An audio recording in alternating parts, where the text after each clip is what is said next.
Sir నమస్తే అండి. నమస్తే అండి. దాదాపు వరప్రసాద్ గారు. 10 ఏళ్ల తర్వాత దగ్గరగా చంద్రబాబు, పవన్ కళ్యాణ్ ఒకే వేదిక మీద. సో, ఏదైతే నిన్న సభ తరువాత ఎవరైతే తెలుగుదేశం, జనసేన పొత్తుని అంగీకరించట్లేదు గ్రౌండ్ లెవెల్‌లో కార్యకర్తలు అని చెప్పి ప్రచారం చేస్తా ఉన్నారో, అలా ప్రచారం చేసే వాళ్ళందరికీ ఫుల్ స్టాప్ పడినట్టే అనుకోవచ్చా నిన్న జరిగిన సభ? నిన్న జరిగినటువంటి సభ ద్వారా ఎవరైతే ఈ అనవసరంగా మరుగుతున్నారో హ్మ్. వాళ్ళందరికీ 100% ఫుల్ స్టాప్ పడింది. హ్మ్. ఏ విధంగా అంటారు? ఏ విధంగా అంటే హ్మ్. పవన్ కళ్యాణ్ గారు కూడా చక్కగా క్లారిటీ ఇచ్చారు. హ్మ్. ఏం క్లారిటీ అంటే చంద్రబాబు గారిని 73 సంవత్సరాలు ఒక పెద్ద మనిషిని, హ్మ్. 14 సంవత్సరాలు ముఖ్యమంత్రి చేసిన ఒక పెద్ద ఆయన్ని హ్మ్. అక్రమంగా అరెస్ట్ చేసి జైల్లో పెడితే హ్మ్. నేను ఉపేక్షించకుండా ఎమ్మటే వస్తే నన్ను ఇబ్బంది పెట్టినాక వచ్చి వెళ్ళి మాట్లాడాను. హ్మ్. మాట్లాడిన తర్వాత ఒక్క క్షణం కూడా నేను ఆలస్యం చేయకుండా తెలుగుదేశం పార్టీతో పొత్తు పెట్టుకున్నాను. హ్మ్. తెలుగుదేశం పార్టీతో పొత్తు పెట్టుకుని నా కోసం కాదు, రాష్ట్ర ప్రజల యొక్క భవిష్యత్తు కోసం అని చెప్పేసి ఆయన చాలా స్పష్టంగా చెప్పారు. హ్మ్. దాంట్లో ఎటువంటి మొహమాట లేదు. హ్మ్. ఆ స్పష్టంగా ఎప్పుడైతే పవన్ కళ్యాణ్ చెప్పారో, హ్మ్. ఆ చెప్పిన నాటి నుంచి వైకాపాలో వణుకు అనేది స్టార్ట్ అయింది. హ్మ్. వణుకు స్టార్ట్ అయ్యి చంద్రబాబు గారిని, పవన్ కళ్యాణ్ గారిని అంటే టీడీపీ, జనసేన పార్టీలు కలవకుండా వాళ్ళు చేయాల్సినటువంటి కుట్రలు అంత ఇంత కాదు. పవన్ కళ్యాణ్ గారిని వ్యక్తిగతంగా విమర్శించడం, ఆయన 3 పెళ్లి చేసుకుంటూ ఇంకో 3 చేసుకుంటుందని ఈ రకరకాల ధోరణులతోటి వాళ్ళ ఫ్యామిలీని బయటకు లాగడం చేశారు. అయితే పవన్ కళ్యాణ్ గారి యొక్క సామాజిక వర్గం వ్యవసాయ ఆధారం మీద ఆధారపడ్డటువంటి సామాజిక వర్గం. ఆ సామాజిక వర్గం గ్రామాల్లో పట్టున్నటువంటి సామాజిక వర్గం.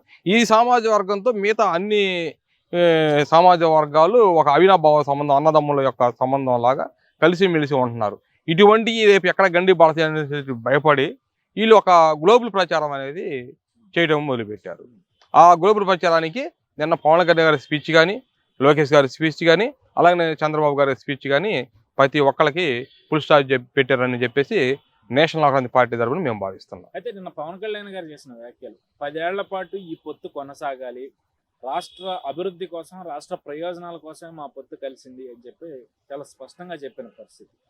మరి ఉన్న పరిస్థితులను బట్టి, రాజకీయ పరిణామాలను బట్టి ఇరు పార్టీల్లో కూడా సో నిన్న సభతో అయితే కలిసి ముందుకెళ్ళడానికి సిద్ధంగా ఉన్నారని అయితే స్పష్టత అయితే వచ్చిన పరిస్థితి.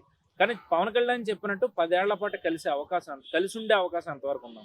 అంటే ఆ ఒక్క విషయం రెండు పార్టీల యొక్క కేడర్లో, హై కేడర్ కానీ, లో కేడర్లో కానీ ఒక సమన్వయం చేసాల్సిన బాధ్యత అనేది ఈ రెండు పార్టీ యొక్క అధినేతల మీద ఖచ్చితంగా ఉంది.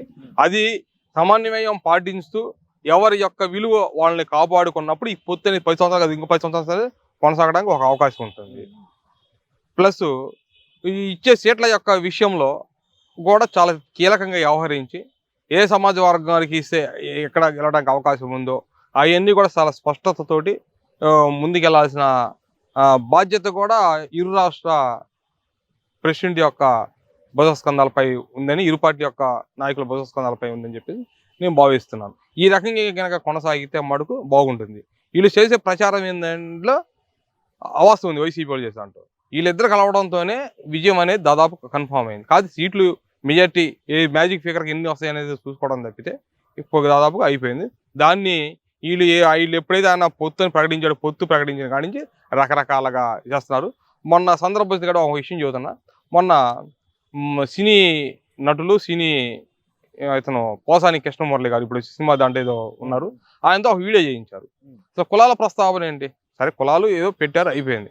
కులాల ప్రస్తావన తీసుకొచ్చి కులాల గురించి మాట్లాడి తెలంగాణలో పవన్ కళ్యాణ్ గారికి చంద్రబాబు గారు సీట్లు అక్కడ పొత్తు ఇవ్వలేదు, మీరు ఓట్లు వేయమంటే చెప్పేసి ఇక పవన్ కళ్యాణ్ మేము ఓట్లు వేస్తే రేపు ఆంధ్రాలో ఎక్కువ సీట్లు అడుగుతారు, అది మేము పిచ్చోళ్ళమా అని బాబు గారు అన్నట్టు ఈయనేదో దగ్గరుండి ఈయన మధ్యలో ఏదో సంభాషణ జరిగినట్టు ఆయన చెప్పుకొస్తున్నారు.